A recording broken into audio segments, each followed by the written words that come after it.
The base is dropped on a Tuesday edition of Soccer Down Here. Y'all know what that means by now. It's Tuesday Thoughts. Share your thoughts with us on Twitter at Soccer Down Here. We'll get into them. They can go wherever you want to take it today. There's no limits. We can get into the MLS Forbes valuations, which we'll dig a little deeper into that this morning. We'll get into some of the rumored moves around the league. We've had a couple trades reported. They can't become official until starting Monday at 1 o'clock when the trade window opens. And we'll kind of run through what the calendar is looking like for all of this stuff and what's on the table so far.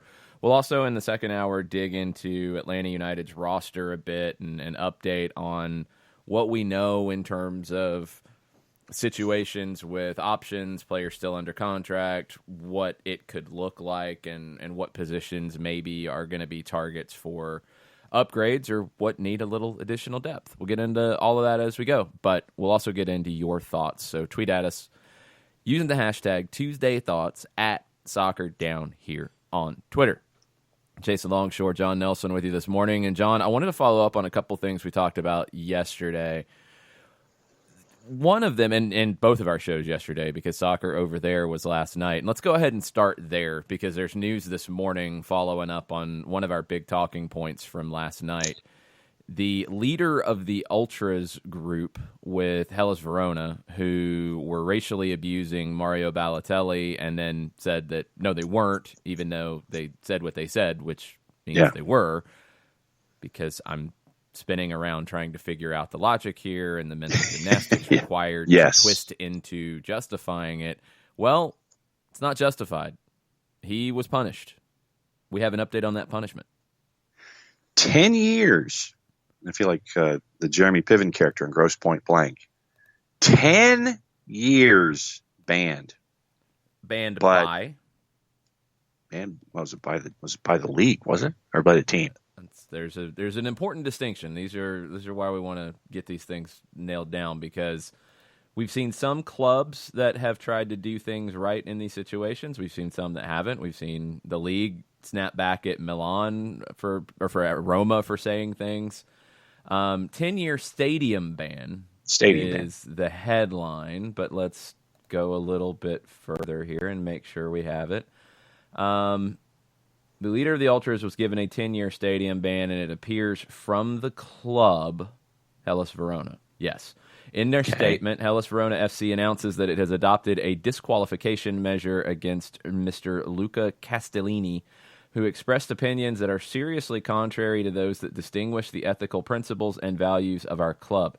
A suspension has been handed to the subject until June 30, 2030, a part of the statement read. So the club has cracked down on this, and that's actually a really big deal, because as Nick dug into really deeply last night on Soccer Over There, it's not necessarily an easy thing for clubs to be this strong in these situations, and it's full credit to Hellas Verona for not having this nonsense. And for me, I want to give Hellas Verona the benefit of the doubt when it comes to enforcement and making sure that Castellini is nowhere inside the stadium over the next 30 years. Yeah, you can't even go there. I mean, that's not fair, because this is the first time this has come up. Like, they've made the ban. Credit them for the ban. Like, don't even get into maybes. Up and down. Yeah, but you're already questioning that it's actually going to be a real ban. Like, let's applaud them for doing this and being public about it first. Now, when it comes out later that he's there and they're letting it happen, then pound him for it. But right now, we can't do this, because this is why nothing changes. We can't say, oh, yeah, okay, that sounds nice, but yeah, I don't actually believe it's going to happen. No, that's not fair. They haven't shown any reason to say that it's not going to happen right now, so take their word, applaud them for doing this and being public about it, and we move on. But yeah, we keep an eye on it. If this dude pops up again, if he starts popping off at the mouth again, and he's been in the stadium, well, then the club's got to do something about it. All right, fine. Considering what we've been running into the last couple of years when we've been doing Soccer Over There, I love the fact that they put their foot down. I want to make sure that fellow supporters for Hellas Verona will be the first ones, if they see something fishy, that they'll be the first ones to sit there and point and go, hey, there's the dude. He can't be here.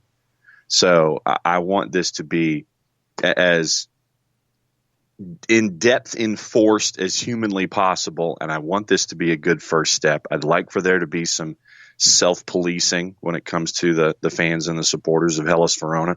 Good on Hellas Verona for doing it. Now let's make sure that this is a first step and other teams aren't afraid to take this kind of a step if stuff is going on inside their stadia too. I hope it's a fantastic first step in a direction that took entirely too long to get to this point. I'm going to say that it is a fantastic first step. There's no hoping that it is. It is. They've come out and they've been strong about it.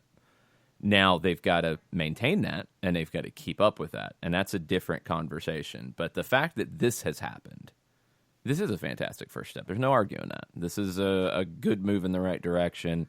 Hopefully it will lead other clubs to doing this. And, hey, I'll go back to what the Hellas Verona, I believe the president of the club, said when this happened. He's like, well, I think he first was halfway denying it. The manager flat out denied it.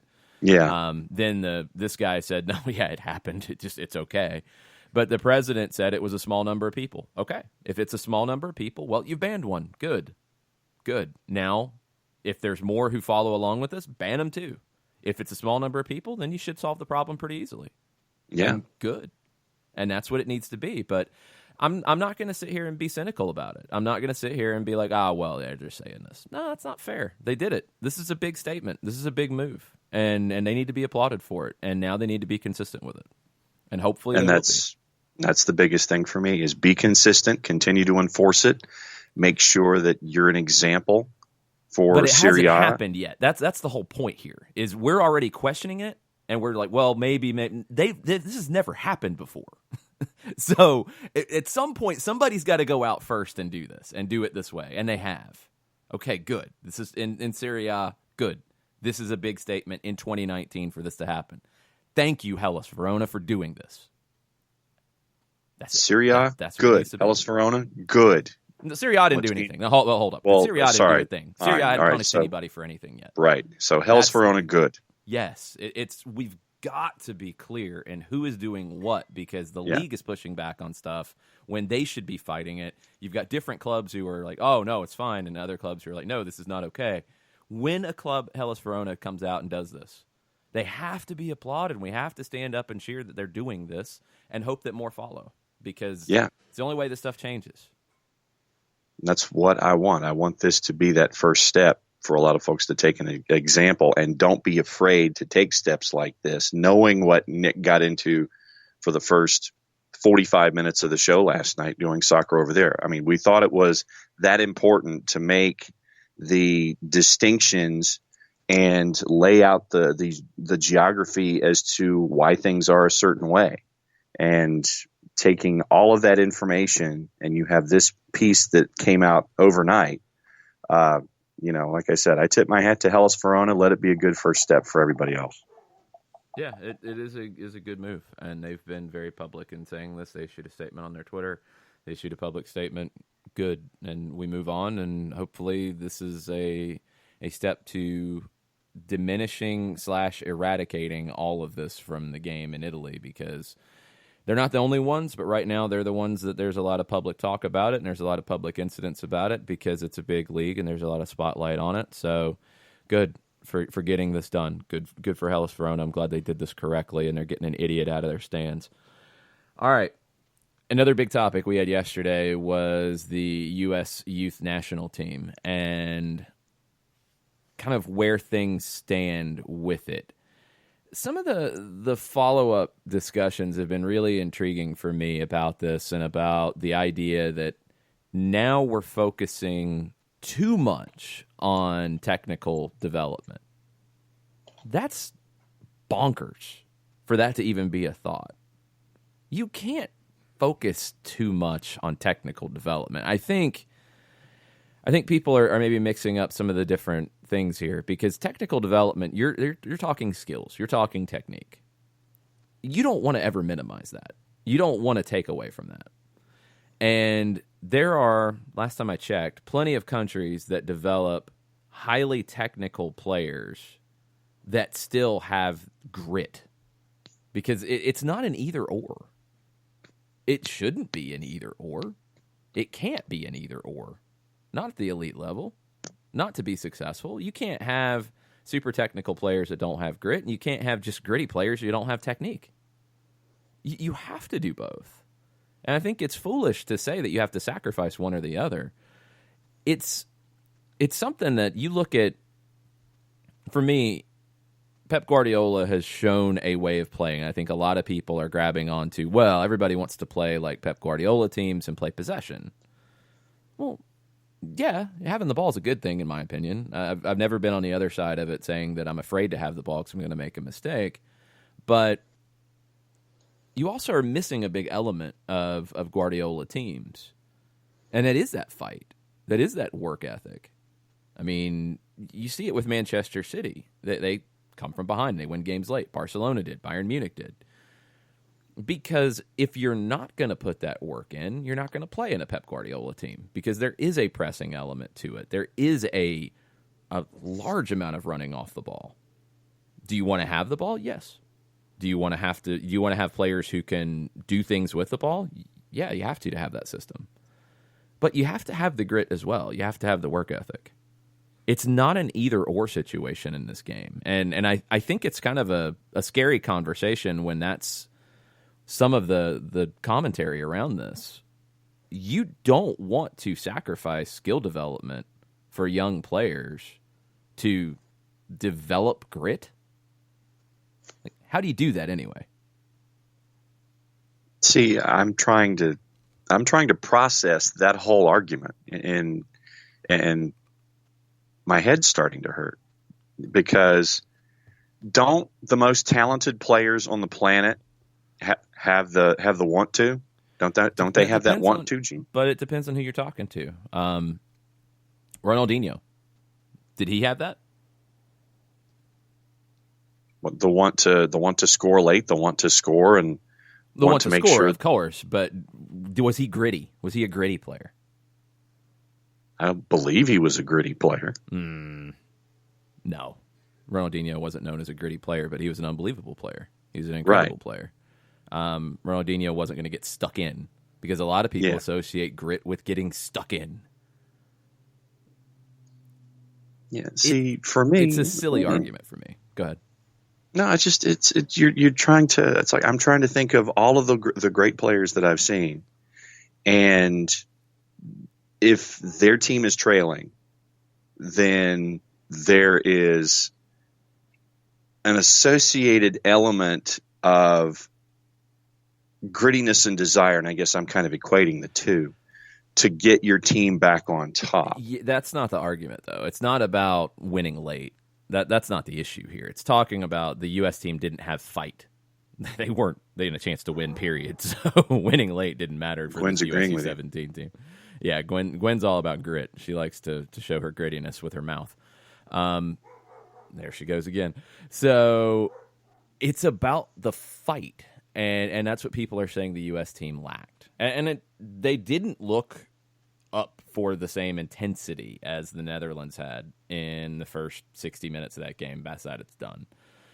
They looked timid. They looked unsure of themselves, which I think is more of the issue than are they gritty or not. I think we're losing the plot a little bit if we're getting into, do you develop skill or do you develop attitude? Do you develop technique or do you develop intensity? You should be doing all of the above. Yeah. You have to do all of the above. Do you have players who have more technique or flair or skill than they do grit? Yeah. Carlos Vela, prime example. Carlos Vela is not a guy who you're going to expect to go flying into a tackle or whatever late in a game when his team needs it, or in the middle of a game because it's a scrappy match. That's been talked about throughout his career. It's not his game. He's an unbelievable player. Best player in the league this year. And you have players who don't have as much skill and technique as a Carlos Vela, But man, they're going to fight everything for you. They're going to run, they're going to fight, they're going to scrap, they're going to knock people over. They're going to be a handful to play against. You have those players too. You want to develop all of it, but you have to understand that you are going to have players who are leaning one way or another, and that's okay. I'm just a little blown away because you look back in U.S. history. Let's go back to the 90s when the national team did not have the same technique it does now, outside of a Tab Ramos and a Hugo Perez at the end of his career, a Tab Ramos, other guys with good technique, but you had a lot of guys who fought and were just a pain on the field to play against. You had guys who were supremely fit and would just work. Okay. Then but you hit a wall that way. Like, you can only get so far. The 2002 team that went to the quarterfinals of the World Cup, you had young guys coming through with more talent, more skill than maybe we had seen in the program in a long time, with Landon Donovan as a teenager, DeMarcus Beasley as a teenager. You had John O'Brien, who was one of the most technically gifted players the U.S. has ever had. You had that mixed in with hard workers and grit. And you had a team that went deep. Things fell into place for them. They went deep. I don't think you want to sacrifice one for the other at all. It's not as easy to develop grit, hustle, attitude, mentality, whatever term we want to use for it. It's not as easy to develop that in any sport. Like, there is a little bit of players have that or they don't. I think you can accentuate it, but that's part of a player's personality. I would say, like, 100% no. You can create an attitude, you can create an environment that makes players want to work more than maybe they're comfortable doing. Yeah, it's fair. But at the youngest ages, and that's what we're talking about here, we're talking about teenagers. We're talking about 16 and 17-year-olds. And below that, we're talking youth national teams of 15 and 14 and 13-year-olds. And we're talking about development academy teams going all the way down to 11 and 12-year-olds. Do we want to focus on hustle over skill development? I think that's a crazy move to push. I really do. Can you do both? Yes, and you have to. Yeah. But it's not saying that we're focusing too much on technical development. I think that's just an incorrect statement. No, I mean, think about any sport that someone who is 11, 12, 13, 14, what they're around. Are you going to sacrifice fundamentals for floating around and doing whatever it is that you're going to do in whatever sport it is, I mean, that you're involved in? And I would think that if you applied that to say baseball or basketball or the other football, are you going to sacrifice developing skill as a young person for the other? And I think the answer is no. So why should that answer be any different when we're discussing soccer? I don't know. I'm honestly not sure. When you look, for me, at countries like Argentina, like Uruguay, you're talking about the best of both worlds. When you look at England now, I think England has gotten much better with their technical development. You're starting to get the best of both worlds. There are templates out there. It's not this magic formula that you're trying to follow to develop good players. There are ways to do this, and it's more about the overall strategy. And this is where, on the U.S. soccer side, the actual federation side with the youth national teams, that's not necessarily their job because they're not working with these players day in and day out. That's down to the clubs. The clubs, the professional clubs, and this has been one of the missing elements in American player development until very recently. The American youth clubs now that are attached to professional clubs, because those are the ones that are going to give you the best of both worlds, because there is that carrot. That's playing for the professional team. That's a pro contract. That's cash. That's fame and fortune. That's what all these players are driving for. That's what they're fighting for. That's where you see the mentality. That's where you find out if they've got the grit. Grit's not a bad thing. I think at times grit gets overemphasized. It's not a bad thing at all. But in these professional clubs, that's where you see it. And that's what we haven't had, especially here in Atlanta. I mean, when you're talking about 5 years ago, top Atlanta youth clubs, top clubs, good coaches, good clubs, good teams. What were you playing for in those situations? You were trying to show out to earn a college scholarship. Maybe somebody might see you a scout at something and take you overseas, or take you into a college that then you might get drafted into MLS, or maybe possibly, and I think the only one who this happened to was Jack McInerney, going back to 2010, 2009 timeframe, when he ended up going, or 2010, because he went to Philadelphia very young.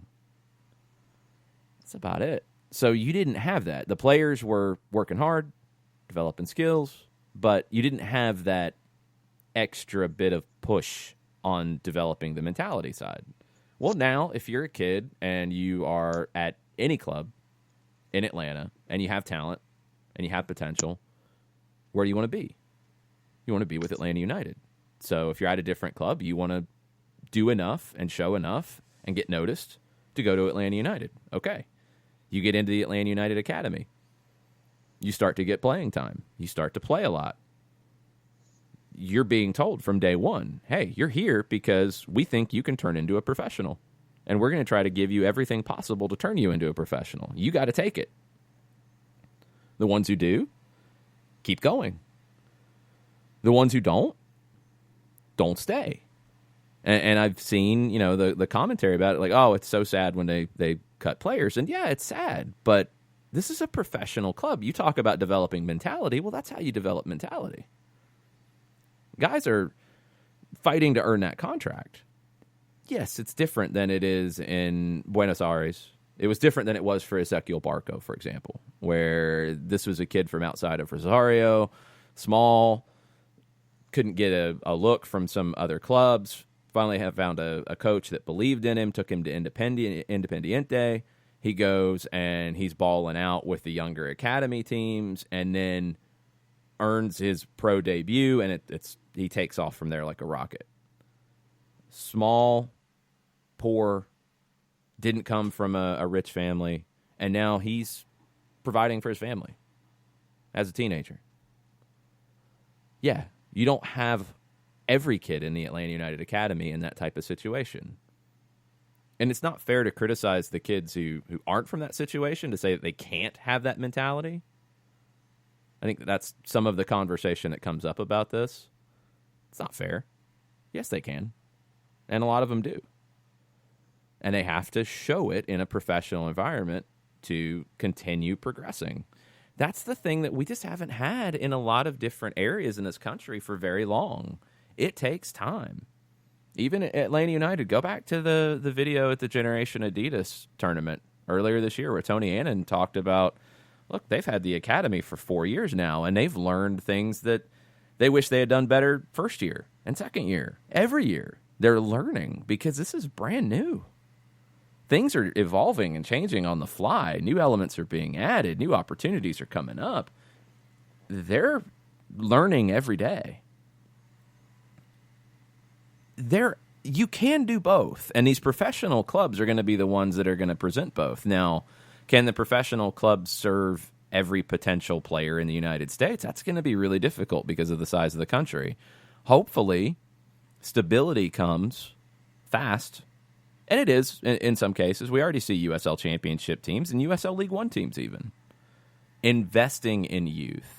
And investing not just in a youth club from a marketing perspective, because that's what it used to be, but investing in youth clubs for talent development. That's where it changes, because you're not going to be pushed in the same way if you are at a club and you're playing in the development academy, or you're playing in ECNL, or you're playing whatever league you're playing in, and you don't have that carrot of a professional contract at the end of it. It's a different mentality. When you have that at the end of the stick, that at the end of the journey, that, man, if I do everything that is in front of me, if I play to the best of my abilities, I could earn a professional contract and play for this team. That's where you develop mentality. And yeah, it's going to take some time. It doesn't happen overnight. The skill development is better than it's ever been in the United States. That is a thing to be celebrated, not something to be denigrated. Now you do have to continue developing everything, the big picture, and I think you will get there. One U17 team can't tell you that you're focusing too much on skills. Are the players being overcoached tactically? Now that's a whole different conversation. And I think we've had enough of that conversation. I think you know kind of where I stand on it anyway when it comes to some of the overcoaching in U.S. soccer, whether it was the senior national team or this U17 team. I mean, Wayne Rooney said it, talking about Paul Areola coming back to D.C. United and feeling like, man, he's a different player here than he was with the U.S. Maybe they should stop giving him 57 different instructions when he goes out in the field and make it simple and let him go play. Put him in the right spot to go play and just do his job. Just saying. So that's where you're at. It's a difficult conversation because the team failed. People are going to be riled up, but man, you can't throw out the development that has happened where you're developing more professionals and more talented players than you've ever developed before. The goal is for them to win a World Cup at the senior level, not a U17 group stage match. Those are two different things. I don't think the coaching was what it needed to be in this tournament. I don't think the players looked prepared. I don't think it has anything to do with the players' development at their youth clubs, at their professional clubs. I think it has to do with coaches that coached in far too conservative of a manner. Yeah, I'm still stuck at the idea of why can't you develop both? I'm still. You can. People who are saying you can't are, I think, missing it. You can. And it's that carrot that is what's going to develop the grit. You're going to have to fight for that because, be real, look at the numbers. In Atlanta United's academy, you've got anywhere between 100 and 140 kids involved in a regular basis with all the different teams. And, yes, different age groups, and some of them are not signing a professional contract at 13 years old, yes. But you've got that many kids in the program. All of them want to sign a professional contract. In a perfect world, you're going to sign 2 or 3 every year. That's if things are going 100% right and you're able to get all the development right, and you get lucky because there's always luck involved. 2 or 3 every year. It's a lot of kids who go through the academy and don't get the contract in Atlanta. Doesn't mean they can't get a contract somewhere else. Doesn't mean they don't go to college and then get drafted. Doesn't mean they can't become professionals, but they don't get the contract here. And then you see some of them who do go on to college and fight and continue to improve and get better and bounce back and then turn into professionals. It can happen. And I think the professional involvement is so new in so many areas, it's only having a minimal effect right now. And that's what has to continue to grow because that's what's going to push that mentality from these players. More mentality than grit. Grit is a generic term. I think it's the mentality in these tournaments, in these pressure situations of how to handle them. And you develop that by being a professional and striving to be a professional, in my opinion. Well, and for me, I would think that grit is a part of your mentality. It is not mutually exclusive. No, it shouldn't be. Mentality is more all-encompassing. I mean, if we want to get into terminology discussions, yeah, I think mentality is the bigger thing, and it is also the bigger issue. And it's something that, hey, you're only now starting to get young players at the age of 12, 13 who are in professional environments where they are developing a professional mentality. It's very different if you are, we'll go back 5 years ago in Atlanta, where you didn't have professional clubs, you didn't have professional involvement. You had the Silverbacks, but they were not involved in youth development. You didn't have professional youth development. So if you were a top player, best player in the city, what happened for you was every club wanted you because they wanted to win trophies. Because by winning trophies, they're able to sell their club in a bigger way and say, hey, we're winning trophies. We are winning state cups. You should come play for us. And you get parents who would pay a lot of money for a kid to play on the B team, the C team, the D team, the E team, the F team, the G team. Some of them had those because they think that's going to be their pathway to either being a professional or being a college player or whatever. They were able to sell it because they'd win trophies. They won trophies because they had good players. So they would recruit these top players and promise them whatever and coddle them and say, okay, you don't have to train today. Yeah, you can sit today out. Okay, you can do this. As long as you're winning trophies for us, whatever. It was a different mentality. And players would get bounced out of clubs then too. And it would, somebody'd be there for a year, then they'd leave if they didn't perform, and then they'd bring in somebody else. And yeah, that happened then too. In the situation now, it's not about bringing a player in to go win a youth game or win a youth tournament. It is about developing players at the Atlanta United side. And I think the other development academy teams are getting into this direction, but it's different because Concord Fire can't offer the kids a professional contract at the end. Atlanta United can. That's a difference. It is. And those are the players that are going to step further. I think there was a lot of people pushing on, like, oh, it's Development Academy's fault that this team doesn't have that fight. And look, then either missing or maybe believing that they shouldn't be picking the players from the MLS academies, which is crazy to me. Those are your best players. Those are the players that are on professional deals. Those are the players that should be picked for this team. The team did not perform. I think some of it is down to the coaching.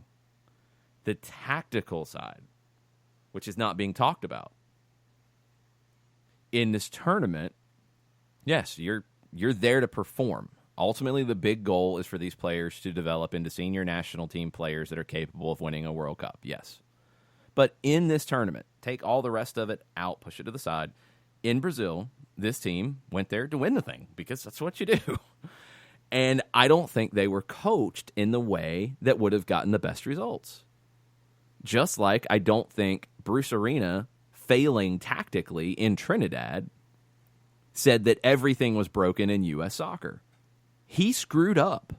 That team should have qualified. Was it a great team that would have won the World Cup in Russia? No, probably not. But you should have qualified with what you had in front of you.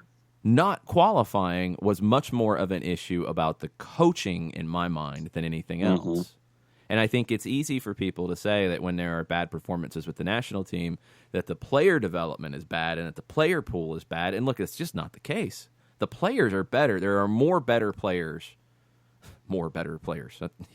You speak English goodly.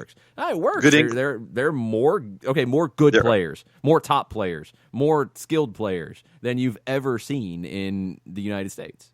They're there. Yeah, I knew where you were going. They're there. So that's true. Just because you didn't qualify for Russia because of bad coaching in multiple games by two doesn't mean coaches, you have multiple players who are crap. No. And it doesn't mean MLS is crap, and it doesn't mean all the other things that people are going to say. The coaching has to get better.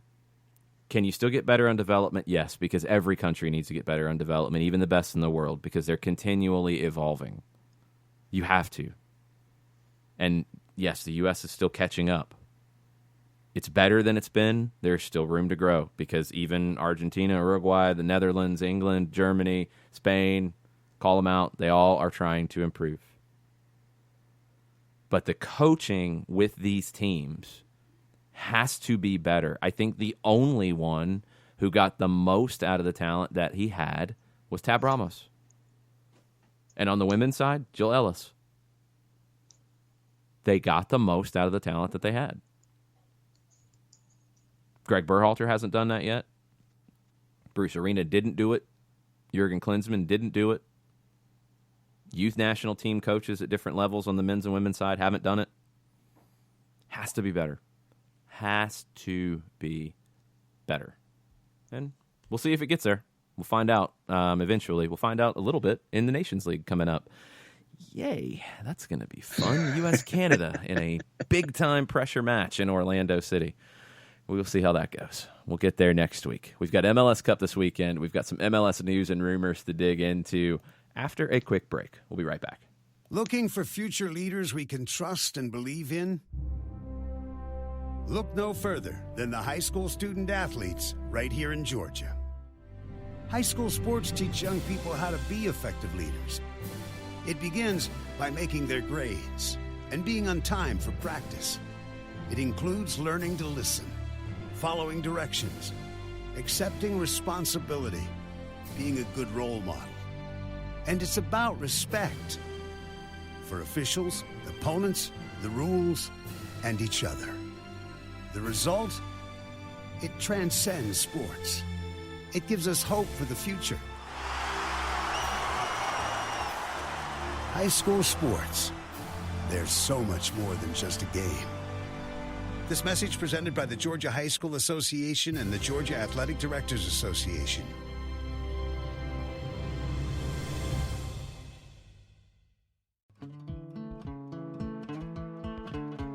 Today's show is presented by Appolinsky & Associates, personal injury lawyers with over 30 years of experience, supporters of Atlanta United, Faction, and Inter-Atlanta Youth Football Club. If you've been hurt in a wreck, contact Steve today at steve@aa-legal.com or call in 24/7 at 404-377-9191. The initial consultation is free. We know that every driver is different, and a one-size policy does not fit all. That's why Country Financial offers a variety of discounts, so you get the coverage you need and the savings you deserve. From good driver to good student, multi-policy to multi-car, we've got a discount to suit every driver. Call Jason Wright at 678-568-6871 today to see what you could save. On Facebook at Jason Wright Agency or by phone at 678-568-6871. Discounts vary by state. Policies issued by Country Mutual Insurance Company, Country Preferred Insurance Company, or Country Casualty Insurance Company, Bloomington, Illinois.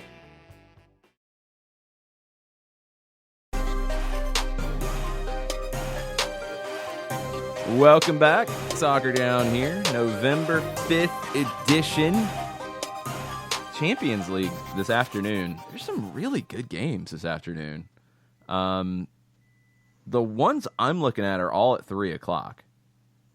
You've got Liverpool and Genk. You've got Napoli and Red Bull Salzburg. You've got Chelsea and Ajax. You've got Dortmund and Inter. And yeah, those are the big ones. So it's a busy 3 o'clock block.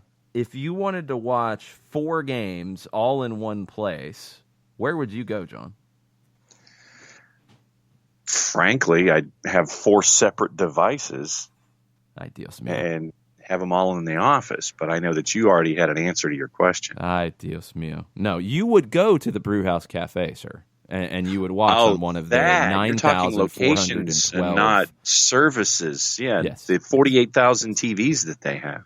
Yes, 9,412 at last count. Okay, just checking. Great food. It's a great spot wherever you want to sit in the main bar area, the small bar area, out on the patio, covered patio. Watch all the games today and tomorrow. Definitely a great place to hang out. Huge Liverpool contingent that'll be up there for sure. Huge Chelsea contingent that'll be up there for sure. And I think a surprisingly big Dortmund contingent that will be up at the Brewhouse today as well. So, Brewhouse Cafe for all of your Champions League needs today and tomorrow, and especially that 3 o'clock block with multiple games going on at once. You want your head on a swivel in all one spot. 6 games. Yeah, on the 9,412 televisions simultaneously. Yes. Also, Friday night, if you're making plans on what you're going to do this weekend and you're looking for some live soccer, the SAA semifinals over in Brookhaven on the campus of Oglethorpe University. Oglethorpe, the hosts, are playing Berry College from up in Rome. That will be the 7 o'clock game. It's tentative 7 o'clock because these are semifinals. Could go to extra time, could be penalties. The first game of the day is Millsaps and Center. That's a 4:30 kick. It's $5. It's $3 for students. It's free for kids who are 7 years and younger. Good soccer on hand. Good intensity, good quality. That combination of skill and mentality, you get that with this Oglethorpe side that we've been calling all year. So if you can come out and join us, please do. There's a potential record to be set with attendance in Brookhaven that the Stormy Petrels are trying to break. If you can't make it out to watch, you can watch on GoPetrels.com. Myself and Jessica Charman will have the call of both games starting at 4:30. And while you're putting stuff on your calendar, November 19th, Wild Heaven Brewing in West End. We're doing a broadcasters roundtable with myself, with Mike Conti, with Kevin Egan, talking about the season, talking about travel, talking about best press box food, talking about best restaurants in the town in general, SDH best and worst Unplugged, airports, all of the stuff we will be talking about at Wild Heaven West End on the 19th. So it is a Tuesday night. Come out and hang out with us, kind of an end of the season party/conversation. There will be updates to different things that have happened with the roster by then, so I'm sure we'll have plenty of updated things to talk about as well. So put that down on your calendar, November 19th over at Wild Heaven in West End, and we'll get to that here shortly. But we have some tweets we need to get to first. We do. And Daniel Price, since it is now the fall, is requesting a hooded jacket or hoodie in SDH colors with an SDH logo. It's cold and I need one. That's a good idea. Let me see what I can figure out about that, because I would like one myself. Yeah, see, we need to get into the warm clothing in the colder weather. We've got the warm weather short sleeve stuff down. We got the scarves down, but branching out into the warmer clothing is something where we need to go next, I believe. Yes, that'll work. Yes, I'm going to figure this out because I want a hoodie myself. That's a good call, Daniel. Shiva had a random Tuesday thought, and it goes back to the article that I think it was Felipe put out on The Athletic. She wanted to know what the incident was between the goalkeeper coach and Frank DeBoer. Do you expect to see him back next year? I think in the article, Felipe said that he didn't expect to see him back. I have not had any conversation with Frank about it or with Aaron Hyde about it, so I couldn't tell you. It would look like, if that was the way the season ended, that either you're going to have a discussion about what the expectations are for next season, or you're going to move on. And it sounded like, according to the article, that was the impression, was that you were going to move on.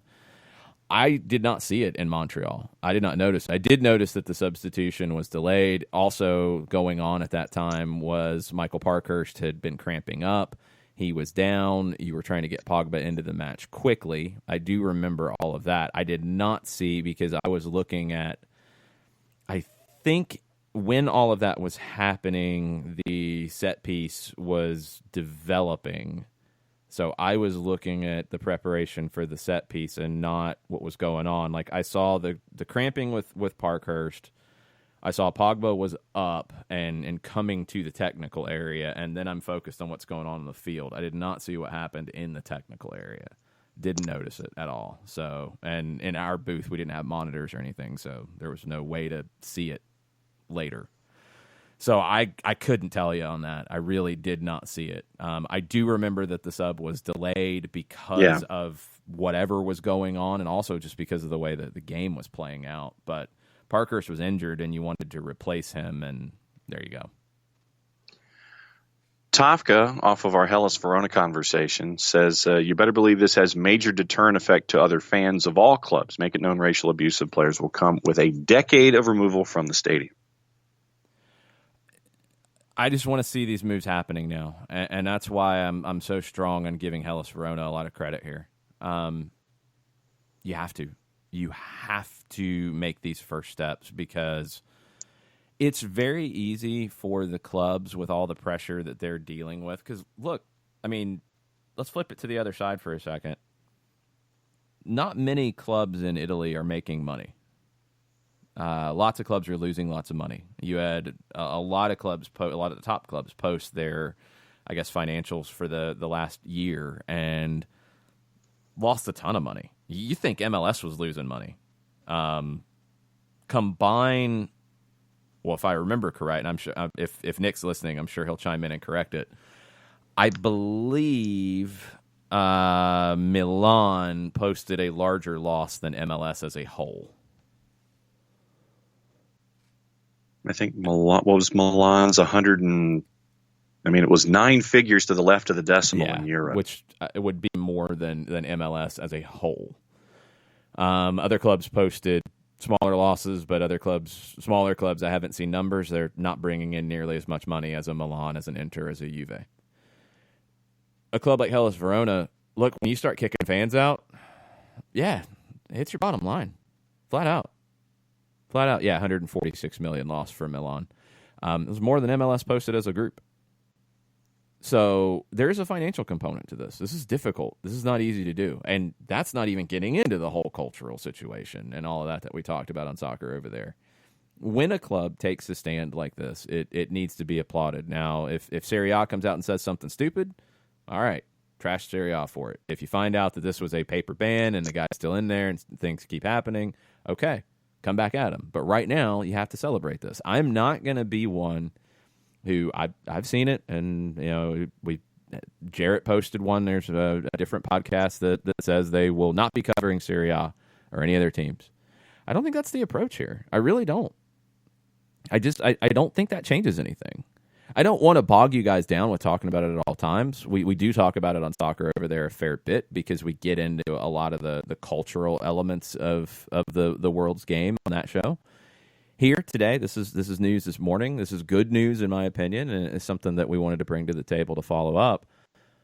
I just don't think anybody benefits from ignoring it or ostracizing it or whatever, because then it doesn't change. There is no incentive for it to change. This is not some new development that will go away. It's not a fad. It's not pet rocks. This is stuff that's been ingrained in people for centuries in Italy. Centuries.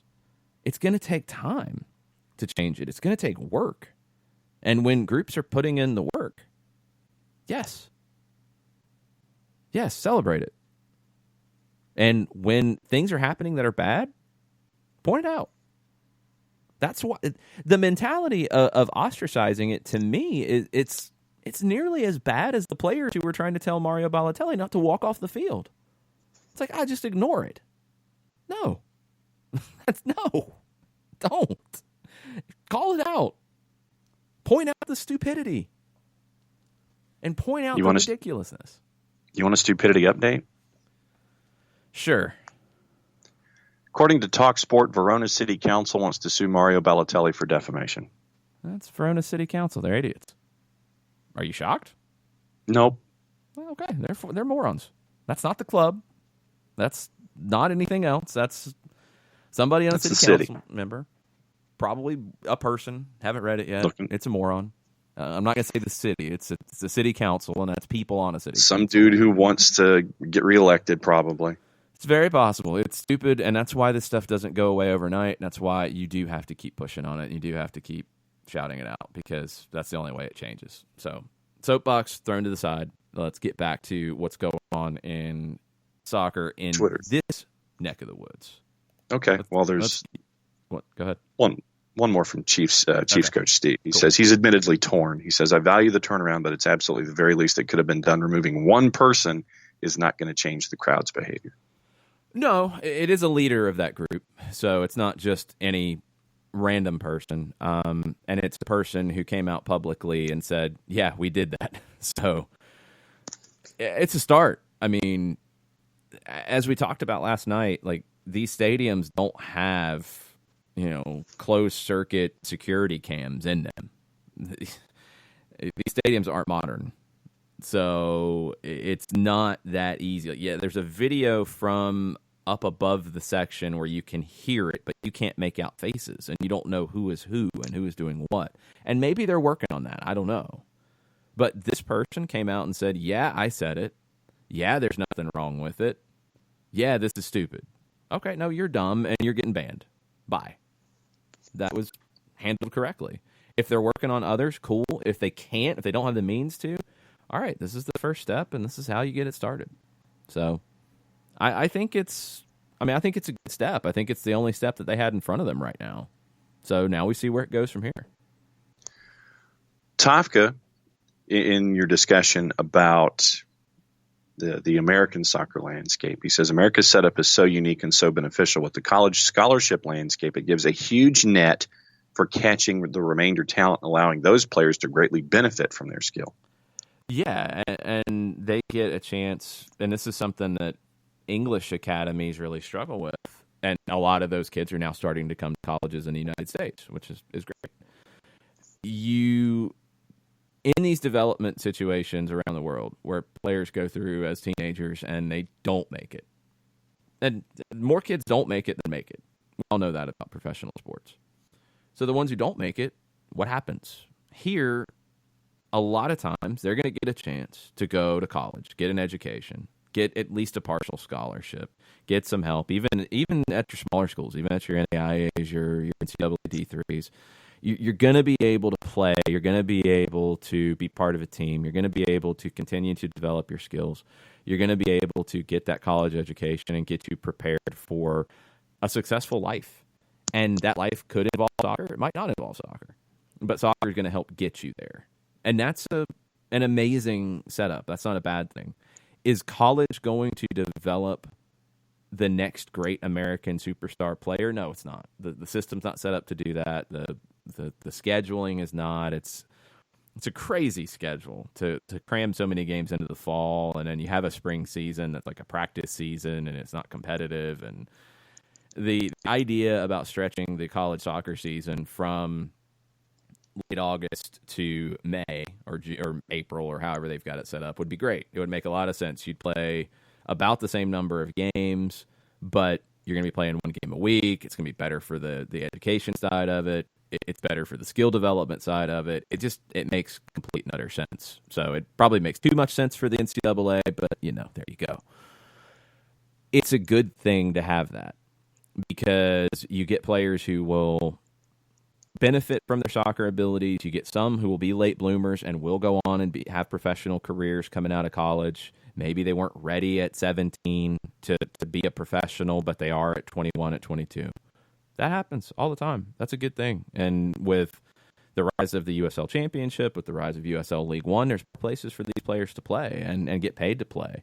And those are the ones who, as time goes, because this is how it works in other countries, and I think you're starting to see the benefits of this now, as time goes, those players, along with players at the MLS level, when they retire, will go into coaching, will go into administration, will work to improve the game, and they're going to have more experience to build upon, and it's just going to continue to get better and better and better. So the college system is great for that. It's not great for developing talent, but it's a great safety net, as Tafka put it, for these players and for the game as a whole.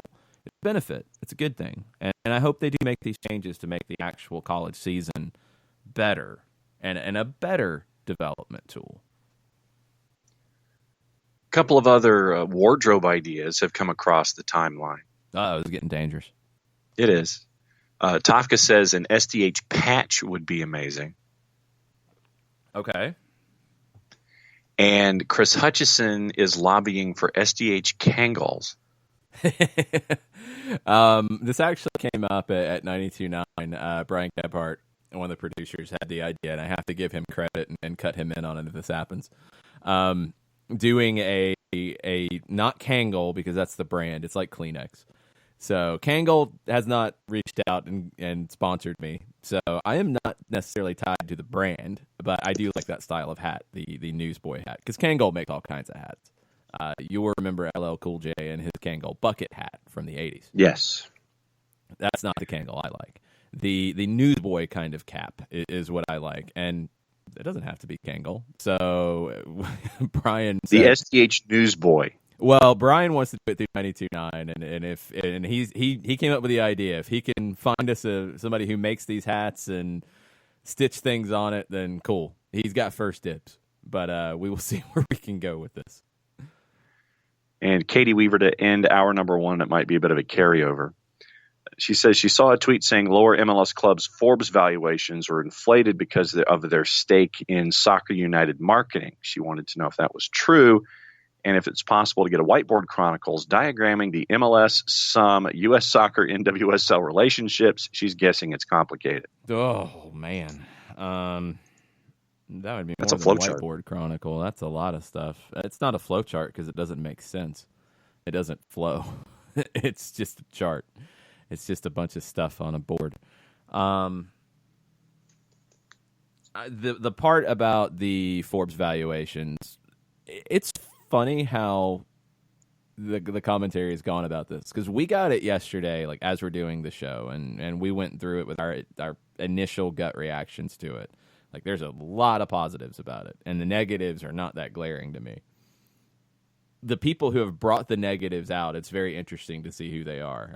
I've seen lots of other leagues, other sports people try to poke holes in things.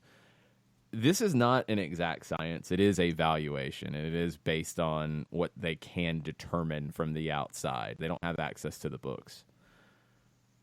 It's fairly accurate. I mean, just judging from the sale prices. Look, if you're judging from the sale prices, it might be actually undervalued from recent sale prices that clubs have sold portions of their club or all of their club to.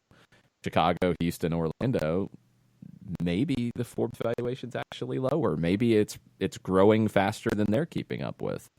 But for the clubs that aren't making much money, the Soccer United marketing stake is a big part of it. And we'll get into why to kick off the second hour. The idea behind creating Soccer United marketing, and the league did this back in its darkest days, was brilliant because it saved Major League Soccer, and it makes Major League Soccer an attractive investment alongside what we're seeing like Atlanta and LA and other clubs do where they are making money. But Soccer United marketing is a big part of why it's an attractive investment and a big part of why soccer is growing. Now, a lot of people started yelling about Soccer United marketing with U.S. soccer around the last presidential election and all of that. That's a different business relationship. And if you want to have an issue with the business relationship, that's a whole separate thing. But the actual agency that was created has been successful, and it's profitable, and it's making a lot of money, and it's making money for these owners, and it is a backup to some of these teams that are losing money. We'll get into all that hour number two. Lots of news and rumors from around the league as well. Stay with us. We'll be right back. A ranger station. I'd like to report a bear hug. Okay. I put out my campfire and Smokey Bear hugged me. So you drowned the fire, you stirred it, drowned it again, and felt that it was cold? Uh-huh. Yeah, he's just letting you know you did good. Bear hug from Smokey Bear. Status update. I'm gonna let you go now. There are many ways to start a fire, but one sure way to put it out.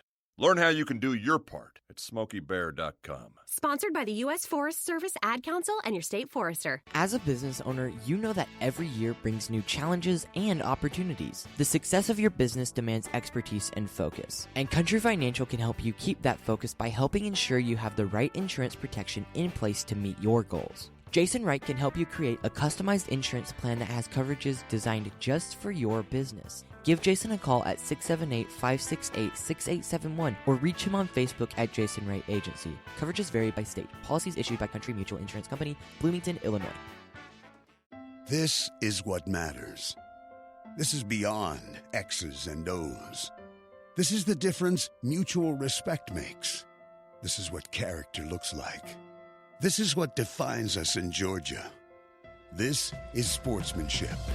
School sports. It's not the outcome that matters most, but the way the games are played. This message presented by the Georgia High School Association and the Georgia Athletic Directors Association.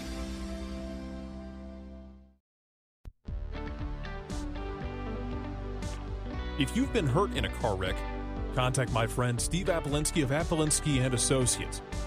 He's been representing individuals for over 30 years throughout Georgia and Alabama.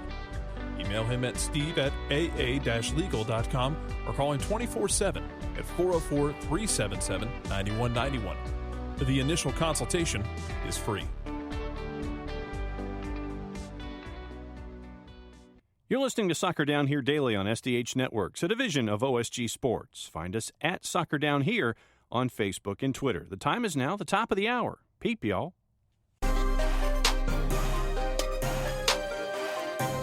Welcome back. Hour number 2. Soccer Down Here, November 5th.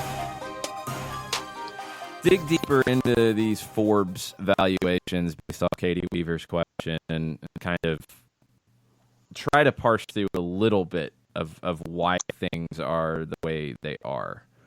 So a couple nuggets as I read through it and dug in a little deeper. Chicago Fire, 22 years, they never turned a profit. They were also just sold for a lot of money. Okay, that's interesting. Haven't lost a lot of money either, at least in the last year, according to Forbes. I think that's the biggest thing that keeps jumping out at me, and I haven't seen talked about very much, is Miguel Almiron was sold for $57 million. That type of sale would have made up any loss that any team had in the league. That sale. Now, of course, Atlanta invested in him 2 years before, and it paid off. But those types of transfers change the narrative for any team that was losing money, according to these numbers from Forbes. Toronto lost $19 million. New York City, Chicago, $16 million. Montreal, $12 million. Those are the only ones in double digits. One big transfer out, flipped. That's the big difference. And I saw that people were going back and forth with Tuttle Rahman, who follows a lot of the soccer marketing stuff going on in the country, and great follow on Twitter. Tuttle said that what do Atlanta, LA Galaxy, LAFC, Seattle, Portland, Toronto, and New York City have in common? They're worth more than Ajax in the valuation. And he says the power of sum and the single entity structure. Now, I think Tuttle got one thing wrong according to what Forbes said. Forbes said that the Soccer United marketing profits that each of the teams made are not included here in the operating income. They're separate. So, if that's the case, these are all based on the teams. That operating income number is based off the team. But one thing that made a lot of sense when somebody asked, somebody said, Ajax produces how much revenue annually? And Tuttle said, a lot more in revenue. They have a lot more in expenses. And he said, most importantly, a lot more variability in those two things. That's one of the reasons why you're seeing these clubs Chicago, who hasn't made money, worth what it's worth. The variability is not that crazy. All right, they lost $16 million last year. They have an owner who can weather that, first off. They feel like that's going to turn around because one sale and it can. One big sale and it can turn around. Now you've got to develop the players to be worth that. That's part of the trick here. That can change very fast. The variability, even Toronto lost $19 million. That's not an obscene amount of money when you're talking about Milan losing 140. Those are the types of numbers that can put you out of business. Rangers trying to find $10 million to survive the year. That's insecurity. That's where you're like, why am I going to invest in this? But you invest in MLS, one, you've got security. It's a single entity. Your club's not going to go out of business. Two, you've got everything growing fast. You've got these valuations growing, and you've got the sale numbers to back them up. That's the most important thing. It's not just a paper valuation that doesn't mean anything. You've got actual sales happening that are showing you, yeah, this is legit. And you've got the Soccer United marketing side of it, which is a nice addition. Altogether, with these numbers, according to Forbes, and again, they are not looking at the books, they're not getting it, but these are generally seen as accurate. The league said that they're a pretty good guide. The league teams are pushing this stuff out. So if it's completely false, they're not going to be promoting that. You saw Atlanta United, post this yesterday. So altogether, the league's teams lost more than $100 million last year. The profits generated from some, though, and Forbes has estimated that some generates annual revenues of some $350 million, and last year the property distributed $125 million to league owners. There you go. I mean, are you still going to have some teams that might have lost more than they get back from some? Yeah, but not much. This is a big important thing here, because you look at the game around the world and how the lack of security is affecting it. We watched it in England to start the season. One team, gone. One team barely hung on. Others are not in a great position. You have clubs in Italy, bad positions. Argentina, forget it. Most everybody's in a bad position financially. You've got lots of clubs around the world that are struggling to know what's going to happen next year, the year after, the year after. That's not the case in Major League Soccer anymore. That's why it's a promising investment. When the average team has increased in value to $313 million, up 30%, that's more than any other league is growing. The NBA was next at 13%. NFL values increased 11%. Major League Baseball 8%. NHL 6%. When you're getting deals like LAFC, stadium naming rights reportedly around $6.7 million a year. Jersey sponsor rights reportedly around $6 million a year.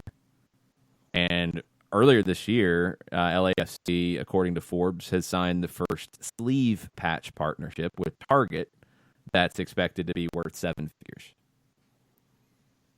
There's a lot of growth.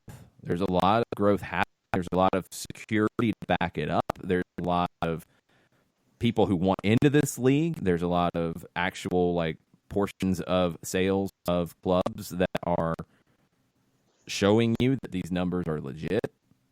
Things are good.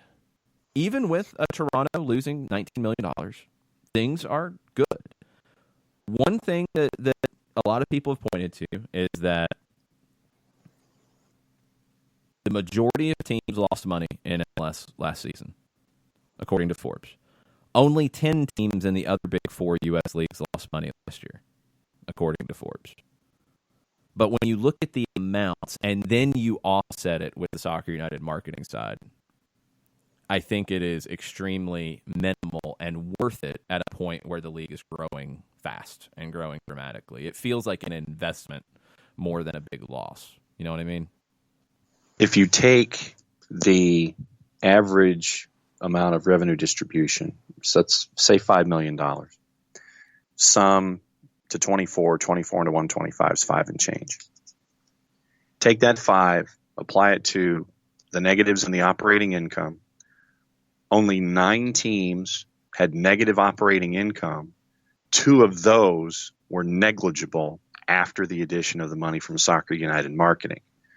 You have the Toronto number, the NYCFC number, the Chicago number, obviously, and then the Montreal number are the 4 that are still out there. But once again, you're looking at negligible operating income after throwing that money in, and it comes with player import instead of what you're trying to do in the day-to-day.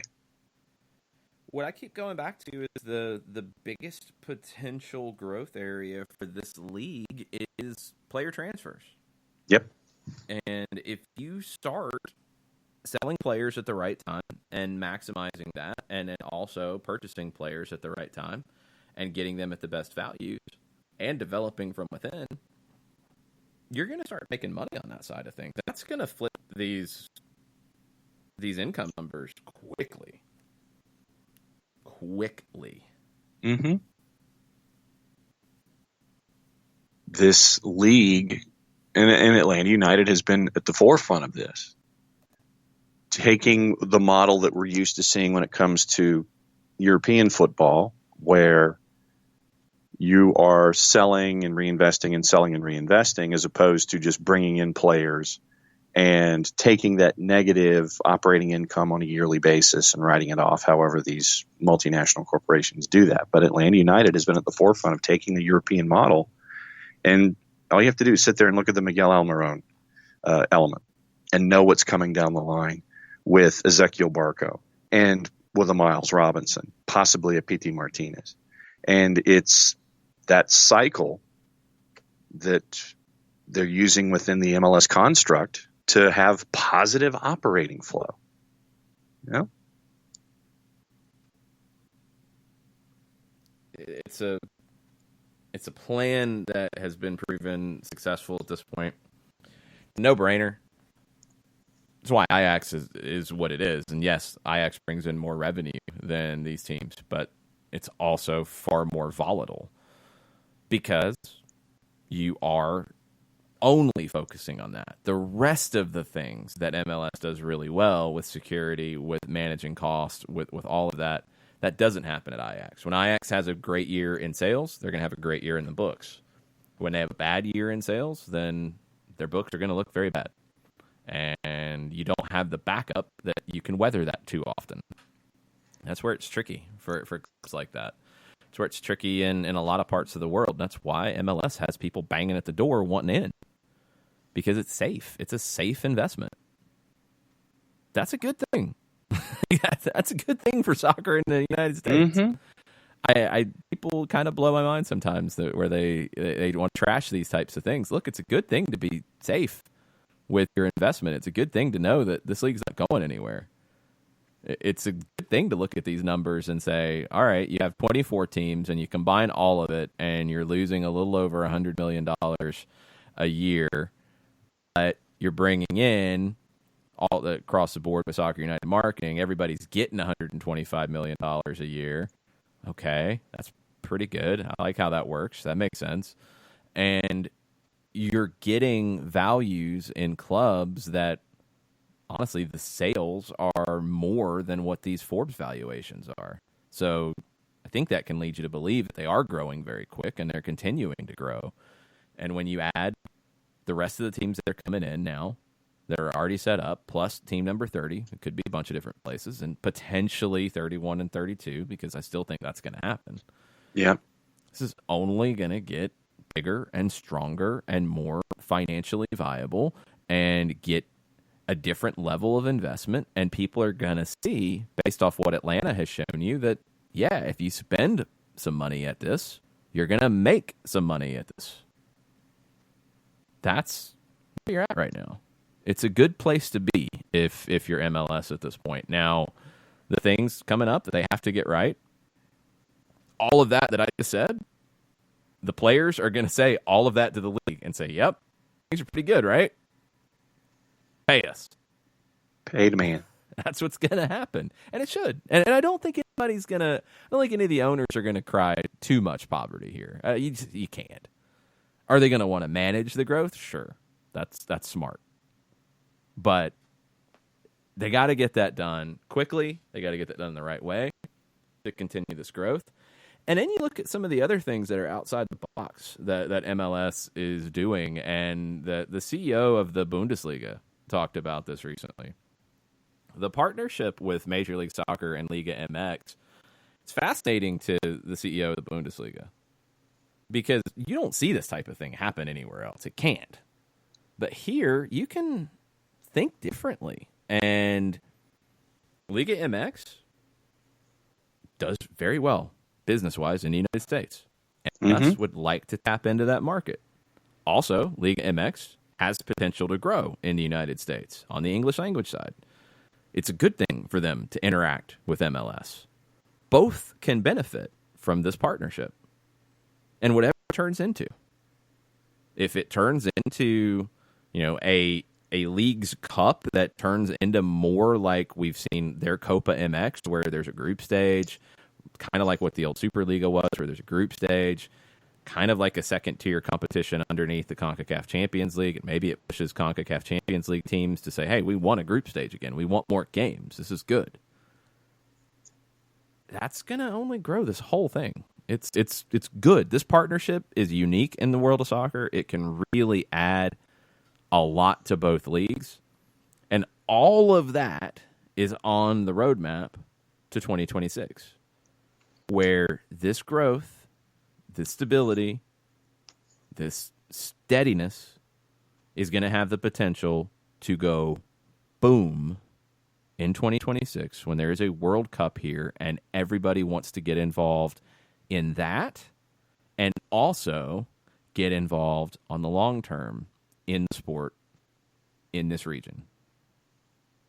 If MLS does things correctly between now and then, after 2026, they can be one of the biggest leagues in the world. Not the biggest, one of the biggest. They can be in that conversation, and they can probably get there in a different way than anybody else would.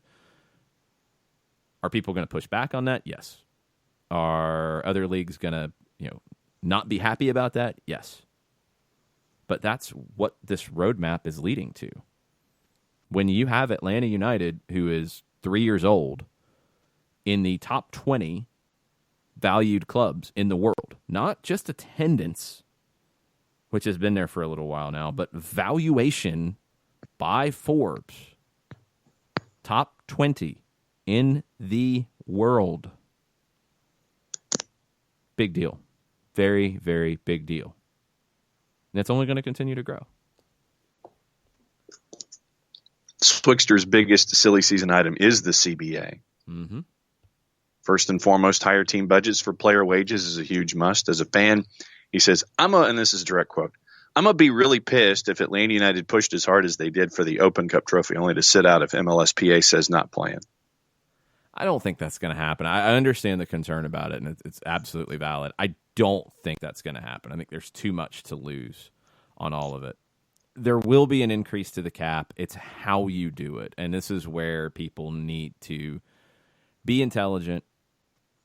I think the best route, if I'm the players, knowing that, is, all right, we're going to sign a deal right now for 2020, 2021, and 2022. We want to do a 3-year deal. 2023, and if you can create this, cool, and I'd like to see the league do this because it's only going to benefit them in the long run too.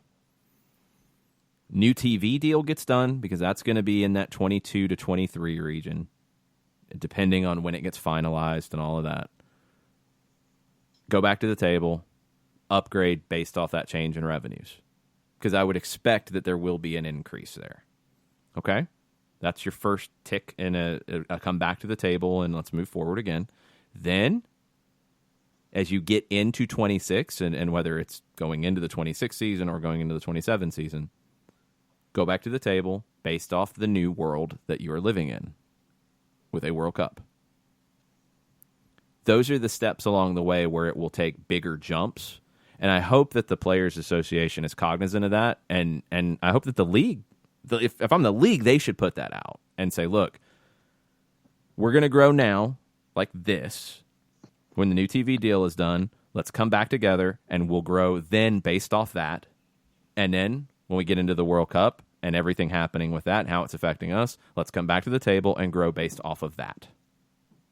Those are the next big jumps for me. But there has to be a jump now, too.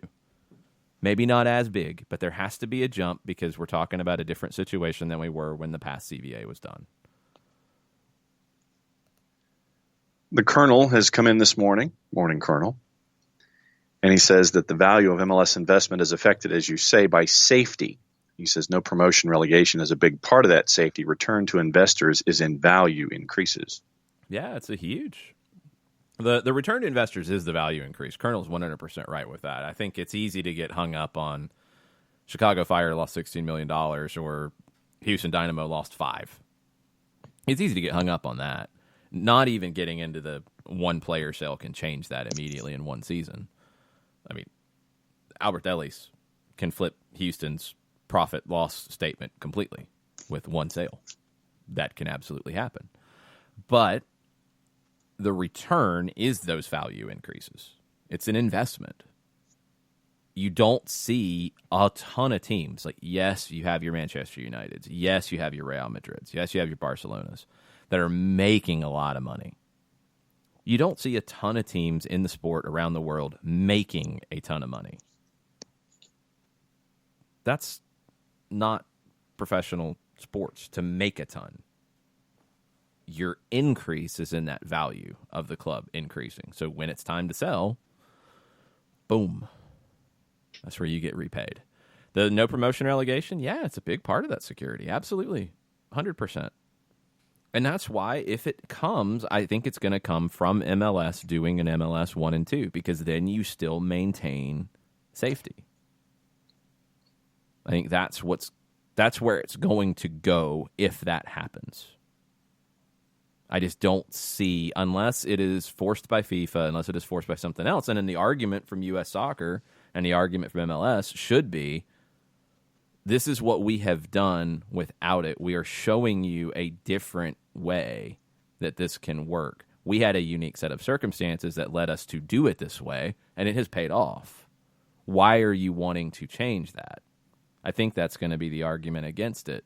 I understand the arguments for it, but a lot of those arguments do leave out this lack of safety, this lack of security, and it leaves out the stories of clubs that we've talked about a ton of different times, whether they're in Mexico, whether they're in South America, whether they're in England, whether they're in any country you can name, that the promotion side of it, it's romantic.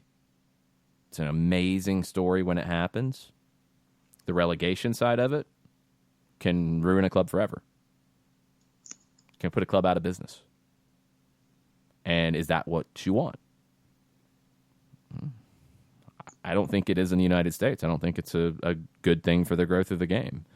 I think there are different ways to give you that romantic element without turning off potential investors. Because you got to have the money to make it all work. I think that's a fair statement to make.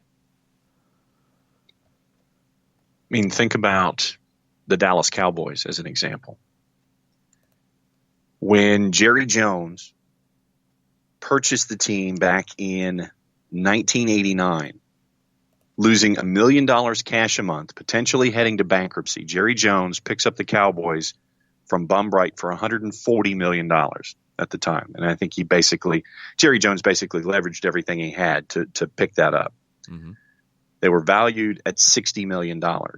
2 years before, Donald Trump was offered the Cowboys for $50 million. He said it was a bad deal. According to Darren Ravel, today the Cowboys are worth $4.8 billion. Mm-hmm. It's in the valuation and what you do to invest and make it what it is. You have a $1.2 billion stadium, which is 25% of that evaluation. But going from 9 figures to the left of the decimal to 12 or 10, you're adding a zero to what you've invested for Jerry Jones, for the Dallas Cowboys, for that brand, for everything that you've built into it. That's what you're chasing. Yeah, that's the point of this on the owner side. I mean, of course, you want to make money along the way too, and I'm sure those revenues coming in for Jerry Jones have been very nice. Huge TV deals will have a big hand in that, but that valuation is ultimately what it's all about. That's the whole point here. So, along with just the idea of owning a professional team and being that guy and being that person in your city, and it's a community asset and all those different points that come into it. Yes, those are huge elements to it. And that's what can mitigate when you're breaking even, essentially. But that valuation is ultimately the goal. That's ultimately what you're trying to get to. There could be an interesting issue that is brewing now that we're starting to get comments about MLS Cup and Seattle and Toronto.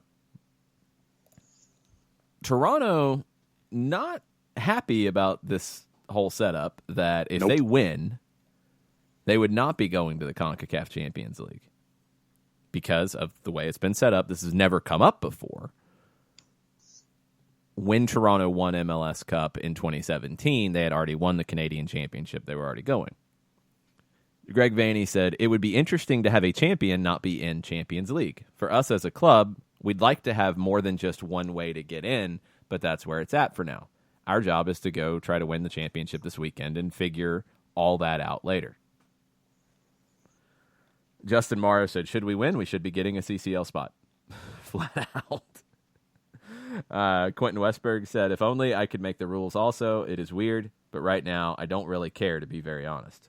We have Seattle that's waiting for us, 70,000 people that are ready to root against us. This is all the excitement I can get. Champions League or not, this or not, these questions are not really what we think about right now. I'll be curious to see what happens. Because remember, Seattle's getting in. Yeah. Toronto is not, because Toronto lost the Canadian Championship to Montreal. Montreal is getting in. The way the format is set up, you can't really just add another team to it. So you can't say, well, okay, yeah, you're right. You're going to have to take one away. And does Toronto start to lobby to take Seattle's spot? And then how does Seattle deal with that? Yeah. I don't know. I mean, this has never come up before. It's always been like something I've been looking at like, all right, it's going to happen at some point. It's happened a little bit quicker than I thought. You know, the law of averages, there's only 3 Canadian teams that are in this situation. And, you know, Montreal and Vancouver have not played for an MLS Cup, and Toronto has dominated the Canadian Championship, so it hadn't come up until now. But yeah, that's going to be a spicy meatball. Mm-hmm. Take it up with CONCACAF. Well, I mean, take it up with CONCACAF and take care of your own business in the first place. Well, no, I disagree with that. That's not fair. Atlanta United didn't take care of their business in winning MLS Cup, but they're going because they had another way in. Right. LAFC didn't take care of business winning MLS Cup, but they're going. That's what I'm saying. Take it up with CONCACAF. It's not just taking it up with CONCACAF. It's one of it is the unique nature of MLS with teams in different countries. You don't have a Canadian First Division league. The CPL is not First Division. Their winner does not go into the CONCACAF Champions League. They go into the CONCACAF League, which is kind of a unique setup anyway, because technically they're not a First Division, but because of this unique nature, they're allowing them into CONCACAF League. So they can qualify for Champions League that way. Winning this year for Toronto doesn't help them in terms of going into a CONCACAF League unless they're going to create a playoff with a CONCACAF League team that would be qualifying. Maybe they do that. That's not really fair to that CONCACAF League team that thought they were in, but yeah, I don't know. That would be the way that if I'm CONCACAF and I do want to solve it, then the lowest team ranked that qualified through CONCACAF League, so one of those quarterfinalists that got in, whichever one is ranked lower, have a neutral site playoff. I think it's Portmore this year. Yeah, have a neutral site playoff for that last spot if you want to do that. But then CONCACAF's going to have to agree to it. Portmore's going to have to agree to it, or the Jamaican Federation's going to have to agree to it, and the Canadian Federation's going to have to agree to it. Because that's where this is complicated. It's not like the European Champions League. You know, each country has a league, and you get an allocation, and you go. This is a league that spans 2 countries. So how do you deal with that? CONCACAF has been trying to deal with that. This is the first time that their way of dealing with it is going to catch them in a bit of a kerfluffle. Yes. So we'll see how they work their way out of it. Yeah. The Triple C qualifier Portmore is 7 points lower than Comunicaciones, so they would be the 16 seed if you're looking at it from a March Madness in the quarterfinal. I believe that's. Yeah, I think they did. Yeah. Okay, because that's where I would work it back from, not just necessarily the lowest CONCACAF League team that got in, because your winner should get in, your finalist should get in, your semifinalist should get in. You had 2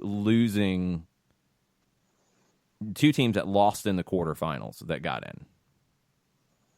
they'd be the lower ranked of those two would be the one that I would throw into a playoff with Toronto FC if I wanted to solve this. And I think CONCACAF would like to solve it if they can make that happen. But then you're going to have to get Toronto to play another game. I don't think you're going to get it as a home and away, which if you can, that'd be great. Or you have them play before the thing starts. Then they have to play a round earlier. And they've got to play in to get in. I don't know. If CONCACAF would be willing to do it, I think it'd be a good move to do. And then you still have to figure out how you deal with this in the future. Because you've allocated 4 spots to United States teams, not MLS teams. That's the distinction. The U.S. uses the Open Cup and Major League Soccer to determine their teams that go through. Now, Canada, I guess, could, if they could lobby for a second spot, or that second spot goes into CONCACAF League, however you do it. But you have the Canadian champion and your highest placed MLS team and your CPL winner that go into some kind of a playoff. I don't know. It's something they're all going to have to sit down and figure out. But, yeah, this might force their hand. Be very interesting to see how this gets worked out. Yeah, Portmore's debut is the 2019 CONCACAF Caribbean Club Championship champion. That's how they got in. Wait a minute. Did they get into CONCACAF League or not? No, that was CONCACAF. Then they have nothing to do with what we're talking about. They won separately. They got in a whole different way. So yeah, Caribbean Club Championship. Yeah, yeah. That's not what I was saying. I was confusing them with Waterhouse. There we go. So they're in. You would be looking at the whichever one it is ranked higher. So Comunicaciones lost in the quarterfinals. Independiente lost in the quarterfinals. San Carlos lost in the quarterfinals. Waterhouse lost in the quarterfinals. We'll figure this out eventually. But CONCACAF's going to have a dilemma on their hands, and we'll see how they handle it. What else do we have on the Twitters before we move on to some news and notes? Let's see. Daniel is lobbying for other things. He's lobbying for the entire wardrobe, actually, to be released. Yeah. Yeah, I mean, he's like hoodie, socks, patch, hat, sweats, sweater, various things or sayings on them. And the sayings include not as bad as John's food choices. Okay, I can support this. And obviously Mucha Plata, the HMAS, juice boxes, and then I went ahead and added presser pancakes in action at the Fraction. I support presser pancakes, yes. And okay, whatever. Yeah, and the other question in the queue is an Atlanta United player-based question. Okay. So Michael Head has a random question, and he asks, if Tito's under a club option for 2020 and the club does not exercise the option, could Tito sign with another MLS team on a free, or would Atlanta United get some compensation in quotation marks as he doesn't qualify as a free agent, as I understand? Okay, this is where it gets tricky, and man, I don't have all of my MLS roster rules in front of me yet. I don't think. Hold on, I might. I was going to say, you want another question? Yes, give me another question. We'll take a break, and then I will get those rules so I can accurately answer that question. I don't. He's not technically on a free. There is a process for it, and I want to tell you the right answer. Kurt McGirt in our Forbes discussion is asking what it will take for the owners at the bottom of the list to actually invest in their teams. We seem to have enough proof to show that the investment pays off.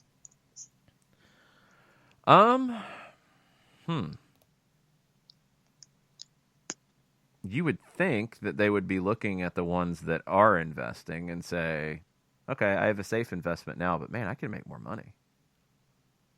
You would think that. You would think that they would look at, all right, I don't want to invest crazy money. I'm not going to go sign a bunch of very expensive players, but I could invest in my academy and develop players that I could then sell, and I could change that number to the plus. That, to me, would be the one.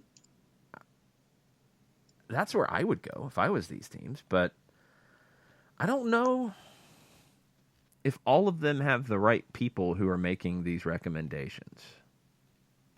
And that's what I keep coming back to is,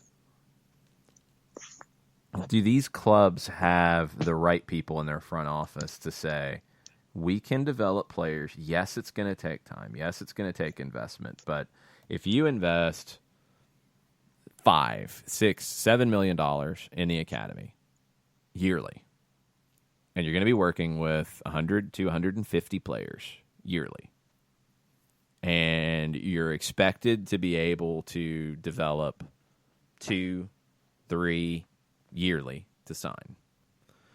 And then you're going to commit, like Dallas has, we're going to play those players. And they're going to continue their development, and they're going to get the big spotlight. And then that's going to increase their value when it's time to sell a Paxton Pomykal, for example. So you're going to invest yearly in a large group. You're going to get a couple players who come through it every year. You're going to then play them, and then you're going to sell them on. And then you're going to turn to the next player that you've developed, and the cycle continues.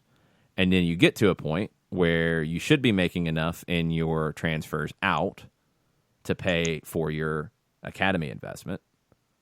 And then you should be able to get to a point that your transfers out are making you money above your academy investment. And that's where things change. That's a long-term process, but it's also not a huge investment in the grand scheme of things. If you're one of these owners and you're looking at it like, all right, I can't go do what Atlanta did with Miguel Almiron. I'm not comfortable risking $9 million, $10 million on signing this player that, yes, I might be able to sell for 2 to 3 times that in a few years. I also might take a hit. What if I get it wrong? What if I sign the wrong guy? That's happened too.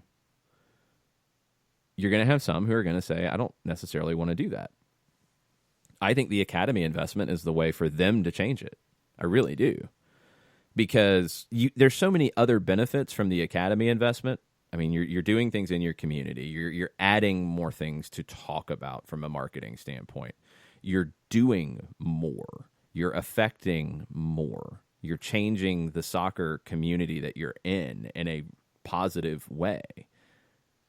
You're in a good spot if you go that route. Now, in a perfect world, you're doing both, which is what we're seeing here. But if you can't, I think the academy investment is the way that they increase it. I really do. They have to be committed to it. They have to have the right people running it, and they have to make the right decisions in it too. But I think it's a safer investment, and I think there's payoffs along the way that might not be that huge Miguel Almiron kind of transfer out immediately. But as we've talked about many times with player valuations in MLS, I do think they're going to change dramatically with more players going out, with more strong players going out, more successive players leaving the league. That's going to increase the willingness for people to come in and buy players from the league. And that's going to make that investment pay off even faster. So that's the route I would take. If I'm Colorado and I'm like, look, I don't want to drop $20 million in transfer fees going out with the idea that I can then flip it and make 40 in a couple of years. I don't want to do that. Okay. Drop 5 or 6 in your academy on a regular basis, and you'll start to see immediate payoffs that might not hit your financial books straight away, but you'll see those immediate payoffs, and then you will have it affect your financial books, and it's a safer type of investment. I think, and this is just my quick one-liners on looking at the bottom folks. Colorado, I think, where Stan Kroenke and his portfolios is concerned, I think it's a line on a balance sheet. Columbus, you can't make it a better line. No, absolutely. You can still do something with that. It doesn't mean you're going to spend crazy money. No, that I get that, but that doesn't mean you're going to be stupid either. Like, you can still spend and put yourself in a better position to make money. Yeah. That's what he's doing with Arsenal, but that's another conversation. That's a soccer over there conversation. Well, I think that's that a completely different situation. Yeah, I don't think they cross over. No, but I think that where Colorado is concerned, where the Rapids are concerned, I think that if Stan Kroenke can get that, and once again, you look at that -5 in the evaluation, you take the Soccer United marketing money, that wipes that out. And so he's basically at 0. Columbus, you're looking at an ownership change and the building of a stadium. So I think that may not change when it comes to their bottom line over the next couple of years. No, I think Columbus is changing, though. Columbus is a different situation than it was before. You're still getting out of the Anthony Precourt era. Right. Like, I don't think we've seen the true effect of what Columbus will be till the stadium's open, but also, like, I think you're going to see more investment along the way, too. Yeah. So that's what I'm looking at, where the Haslams are. You know that Joey Saputo wants to invest in a winner at 22, and he's going to continue to bring players in. And with Montreal and Vancouver, once again, with Vancouver, you have the Soccer United marketing dollars. That basically zeroes them out when it comes to that $5 million operating loss. And I'm still looking at exchange rate difficulties when it comes to those two teams, when it comes to what you're looking at and having to do things with an extra 30 cents on the dollar. You mentioned FC Dallas. Real Salt Lake was at a +2. And we know what they're doing with Monarchs and the Academy and all that. Philadelphia making money. Again, I think they're fine. Yeah, they're fine. Yeah, I don't think there's anything that they need to do differently. They're in a smaller market. They're not gonna be in the same world as some of the rest, but they're fine. They're making money. Yeah, Philadelphia. Once again, you had the Soccer United marketing money. They zero out, so it's up to them as to the level of investment and reinvestment but they've what invested they want in to their do. academy. They're spending as much in the academy as anybody else in the league, if not more, and they're also getting close to a point where you're going to have Austin Trusty, Mark McKenzie, and Brendan Aronson all be sold in the next year or two and bring money in that you haven't been bringing in before. Right. And the Revs are investing in their academy with everything that they're doing with their new facilities, and so there's going to be starting to. Yeah, it's going to take some time for that to pay off. But once again, they're just at a -2. You add the 5 from some, you're on the plus side of things. San Jose, same deal. Houston, once again, we talked about what you do with the Albert Day lease. That -6 goes away, and you're basically at break even. And that's the bottom 10 right there. Yep. It's anybody who's trying to paint it as a bleak picture, I think is missing some of the nuance here. The Soccer United marketing money is a big part of it, and that gives you a lot of security. But also, there are a lot of opportunities for teams who are not making money at this point to change that quickly. That's the nature here, that if you're looking at this from a sports perspective coming from the National Hockey League, and it's a lot of hockey folks who are like, wait a minute, no, we're not getting bumped from the Big Four. No, you're not. It's just a Big Five. That's what it is. And it's silly to argue that anymore because of all of the things that are pointing in that direction. Like, are there things that the NHL does better? Yep. They're getting more money from TV. They're getting better ratings for the most part, but not completely across the board. But they're also not as relevant nationally, I think, as MLS is. So they're in a pretty similar situation between the two. MLS is growing, and NHL, just look at the club valuations. 30% growth for MLS, 6% for NHL. You know, that's real. That's happening. So you have something with soccer that you don't have in the NHL, the NBA, Major League Baseball, the NFL. You can sell players in a worldwide market and bring in revenue in a completely different category than you have in other sports. And that is something that MLS has not exploited to a large degree yet, but I think they're about to do that more and more. And that's going to change these numbers in a big way. To me, that's the biggest change that's out there for MLS, is developing and selling players. It's that process that we've talked about the growth of this league. You need to be a selling league in some situations. You also need to be a buying league in some situations, and you need to do both effectively. You don't want to be just a selling league. Well, you can't, because you're not developing enough talent yet to do that, to make that justifiable. You have to go out and bring in some talent, and you have to develop it here and then move it on. And you're in a position that no other league in the world is at in that regard. I really think MLS is unique in that regard, where they can go to South America, bring in a player like an Almiron for a good transfer fee, but then make more because of that player being in the United States in the right situation when they sell him. More than I think Lanús would have made if they had sold Miguel Almiron overseas. He wouldn't have gone to Newcastle. And I don't think he would have went for anywhere near that type of dollar figure. Right. So everybody wins in that regard. Lanús got the transfer fee from Atlanta. They also got a percentage, I'm assuming, when Almiron was sold after that. They did better than they would have. Almiron did better than he would have. Atlanta did better than they would have if they hadn't done it. Everybody wins. MLS is in a really unique situation in that regard. Let's take a break. I'm going to go through the situations that was brought up about Tito Villalba and club options, and if they are declined, what happens. Because it's an important process that'll be getting started here for MLS very, very soon. Trade window opens up next Monday at 1 o'clock.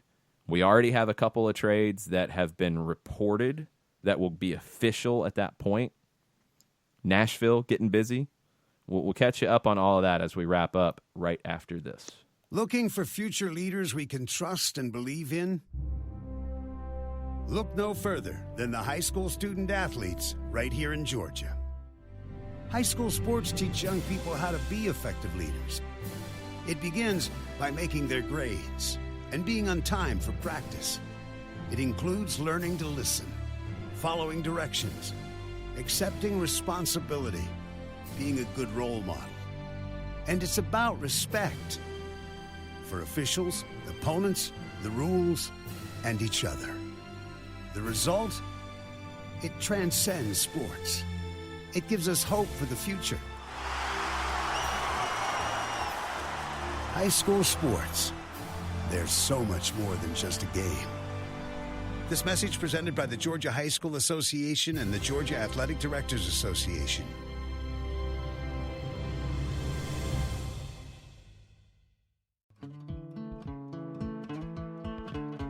Today's show is presented by Appolinsky & Associates, personal injury lawyers with over 30 years of experience, supporters of Atlanta United, Faction, and Inter-Atlanta Youth Football Club. If you've been hurt in a wreck, contact Steve today at steve@aa-legal.com or call in 24/7 at 404-377-9191. The initial consultation is free.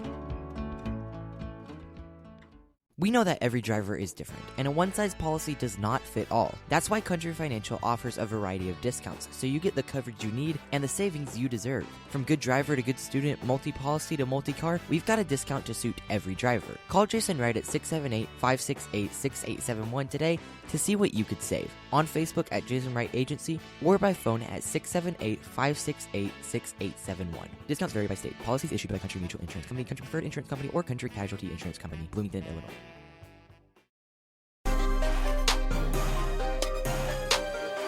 Welcome back. Final segment. Soccer Down here, November 5th. All the things on a Tuesday Thoughts edition. I know there's a few more Tuesday Thoughts out there. We'll get to those before we wrap up. Champions League today. All the matches, Brewhouse Cafe.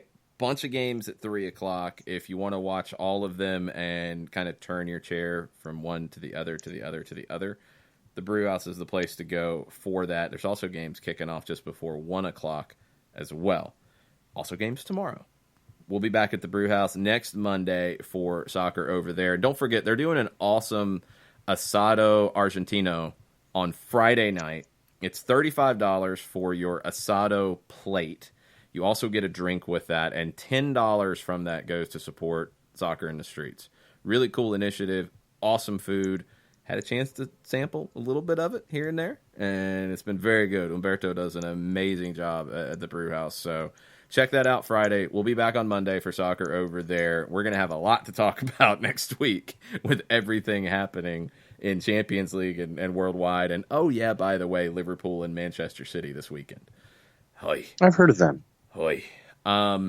We do have an announcement about an upcoming date on our Soccer Down Here off-season tour. I've told you about Wild Heaven, November 19th. This is the first time we've talked about this. December 4th at Reformation Brewing, we will be hanging out. We will be talking to a lot of folks from the Cherokee Soccer Association and hopefully our friends from the Esperanza supporters group, and potentially a special guest that we are working on. There's going to be a lot of different things to talk about on December 4th, because that will be right before the CONCACAF Champions League draw. There will be a lot of roster things that are done by then. You'll have an expansion draft completed. You'll have re-entry drafts, waiver drafts. You'll have free agency in full swing. You'll have lots of things going on. There'll be a lot to update then. But we'll also be talking a lot of player development, youth soccer with our friends with the Cherokee Soccer Association. So, Reformation Brewery, December 4th in Woodstock. We will be seeing you then. Yes, Daniel Price was wondering when we were going to be north of the perimeter. That is our next north of the perimeter. I know that's further away for our friends there, but that's the next one that's on the books. There are things in motion, so stay tuned. But yeah, we'll be coming out to see folks in the off season. There's going to be a lot of different things to talk about. Now, roster question, roster rules, specifically about Tito Villalba, who is reportedly on a club option for 2020. If Atlanta United does not pick that option up, and that's the hypothetical that we are playing with right now, Tito would fall into the stage 1 of the re-entry draft. He would not qualify for free agency because of age and years of service in MLS. So he would go into the re-entry draft. That is for players who are at least 23 years old and have a minimum of 3 years MLS service whose options were not exercised by their clubs. They would be available at an option salary for their 2020 contract. So whatever is in the deal, if you pick him in the re-entry draft, you're basically picking up his option. That's how it would go. If you pick the player, you have to exercise the option. You can extend a bona fide offer to try to do a new deal, but then whoever picked him would have the first right of refusal. On the Atlanta side, it's not a free transfer because of the way this reentry draft works, but yeah, you would lose the rights to him if you don't pick up his option. If he doesn't, and this is the part that I need to double check, if he goes through the reentry draft, he's not drafted, then I think as long as Atlanta made an offer on a re-sign, maybe that bona fide offer comes back into play for the Atlanta side if he doesn't get picked in reentry draft. I think they might retain his rights in the league for whatever that's worth. But if you don't pick up the option, you're probably going to lose the rights to the player. And you're probably going to lose the player to another team if that option year is not a number that scares everybody away. So he would go into the reentry draft. He would qualify for that. I believe the other players that are on options, Florentine Pogba would not, because he's only been here 1 year. Where would he go into? That I'll have to double check. He might go into the stage 2 of the reentry draft because he's only been here 1 year and he's on an option, or he might go into the waiver draft, which is a different situation. Same general idea, but you're not, if you pick the player in that, you don't have to pick up their option. You can just sign them to a new deal at whatever you want. It's complicated, and there's lots of different things. That's basically where it stands. That's the relationship status. It's complicated. Yes. A couple of questions before we go. Shiva wanted to know if Barca was the only player in MLS that is going to be a part of the under-23 Argentina side. Valentin Castellanos from New York City was also named to that roster. Joe Bost, his Tuesday thought. On his drive, he was thinking about the roster next year and assuming that Frank wants to incorporate the 3 DPs into most matches. Is the ultimate formation 4-3-3-ish? If we can assume no injuries, who's the starting 11 with the current roster intact? That sounds like a Wednesday question. Yeah, the lineup part I'm going to leave to the side because I don't think there's going to be a necessary starting 11 and a bench. I think it's going to be a group. But yeah, I do think that you'd like to go 4-3-3. I think essentially you'd like to go 4 in the back. That's the important distinction here. It's a little more comfortable to incorporate Pitti, Barco, and Joseph in a 4-3-3, although they did it in a 3-5-2/3-4-2-1/3-4-3. They did it in that formation too. So you can do it that way. A lot of it is going to depend on the personnel. And there are still a lot of questions about what that personnel is going to look like. We've looked at it, I think most fans have looked at it so far from the who could not be here next year, but that's assuming no one comes in, which won't be the case. If players are not here, you will see replacements, and that's going to inform, is it a 4-3-3 more often? Is it a 3-4-3 more often? Is it a 3-5-2 more often? What kind of options do you have? I don't think it's going to be one all the time. I think you will see tactical variation with this team. I think that's an important element of what Frank de Boer wants to do. But I think you will have a preferred way of playing. And I think that would like to be a 4-3-3. I think that's a formation that gives you the most balance, a lot of different options, but it might not suit the group you have ultimately. And that's the job of the manager to figure that out and have to make difficult decisions in those moments. So right now, I think it will be 4-3-3, but I'm not willing to put really good Halloween candy on it. Then Joe's follow-up, he was wondering who Atlanta United would need to move to get depth in proper positions. I know there's so many variables, but it was his random #Tuesday thought. Yeah, I don't think there's really an answer to it because, I mean, you first have decisions that you have to make with options, with long-term contracts, with Lorenowitz as a free agent. You have decisions that you have to make first before you think about moving anyone who you don't have to move. So I don't think you have to move anybody that you have under contract for next year. I don't think you have to move anybody in that situation. Do you potentially make a decision to? That's a different conversation. But in terms of the decisions you have to make about who's coming back, that's a different situation, and I think it's twofold for a lot of them. When you talk about Gressel and Leandro Gonzalez-Pirez, I think part of the decision would be, one, are you going to be able to get something for them if you make the decision that you don't want to have them here long term, or you can't find the number that keeps them here long term? Okay, then can you get something for them? I think you're going to pick up the option on both, even if it is to trade them or move them on or transfer them or what have you, because you want to get something in return. It's what we've talked about since day one of the show. Like, DC United has messed up in this, again, with Luciano Acosta. You got nothing. You invested in a player, you brought him in, you paid a transfer fee to bring him in. You got good years out of him, but now you're getting nothing as he walks out the door. You can't do that. That's not good business. So the question is going to be on the options that we know about right now, and those are Leandro Gonzalez-Pirez, Julian Gressel, Tito Villalba, and Florentin Pogba. What is the short term and what is the long term? And what are the numbers it's going to take for the ones that you want long term? What is the contract number? What is the salary number going to be to make that happen? And then managing it with a salary cap that you don't know where it's going to be next year. I think you can take some educated guesses on where it will be, but I don't think you really have a great way of knowing that just yet.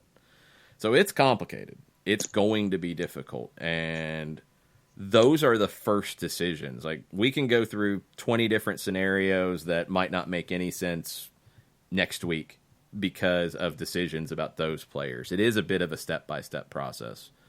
There's a flow chart. There's also a long-term vision. There's also a long-term depth chart.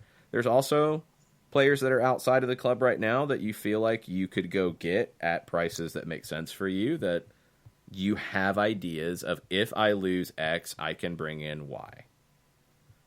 those are the things that top clubs do, and those are the things that Atlanta United has done from day one. That's what I'm expecting to be the process this offseason. You're going to make these decisions about players that have been part of the club, that you have options on. None of them are easy decisions, and without knowing what the option year numbers are, it's really impossible for us to speculate in that regard, and if it's a good deal or bad deal. I think you're going to want to maintain control over most of those players because you want to then at least have the opportunity to move them in this transfer window and get something in return to benefit the club. I think that's going to be the key here, but we'll have to see how all this gets navigated. It's not going to be easy. And we are officially caught up on questions for today. All right. ESPN FC is reporting that Dome Tarrant is set to leave his post at New York City FC despite having another year to run on his contract. Not a surprise based off what we saw that was said after the final match, but now it's being reported that he is set to leave. Don't know if that's coming out of Manchester, don't know if that's coming from Dome, don't know if that's coming out of New York, but ESPN FC by Moises Lorenz and Sam Marsden a few minutes ago reporting that Dome Tarrant will not be in New York next year. That would likely make Giovanni van Bronckhorst the new manager at New York City, and that was the speculation when he was brought into a kind of nebulous coaching role with City Football Group, that he would be potentially next in Manchester, but first getting experience in New York after his time at Feyenoord in the Netherlands. We'll see. But stay tuned. New York City in flux. Clubs in MLS without managers still in flux. A few days away from MLS Cup. Josie Altidore says it will take a miracle for him to play. No bueno for Toronto, but they're pretty motivated without him, and they found success without him. So can they do it again? We'll start to preview that tomorrow. We'll keep you posted on other moves around the league. The big news yesterday that we haven't discussed yet, and we'll get deeper into it tomorrow. Nashville reportedly has lined up a couple of trades. Dax McCarty coming to Nashville from Chicago for $100,000 combined in allocation money and a second-round pick. Also, Nashville adding defender Dave Romney from the LA Galaxy for $225,000 in allocation money. Paul Tenorio had both of those. They can't be announced until the trade window opens early next week. Darwin Quintero reportedly to Houston was making the rounds. Now Jeff Reuter of The Athletic says that might not be done, but there is a strong market within the league for a trade. No doubt. It's all going to continue to bubble up. This week's going to get more and more hectic, especially with a lot of general managers, technical directors, owners in Seattle for MLS Cup, all in the same space. The hotel bar will see a lot of conversation in Seattle as they prepare for MLS Cup. And I think it will also see a lot of things announced the next day when the trade window opens up. So get ready for all of it. We'll keep you posted on everything that develops today. We'll talk about it tomorrow morning on the show. Thanks, y'all, for chiming in this morning. Thanks for all the questions. We'll be back at it tomorrow. Mucho plata, y'all. Mucho plata.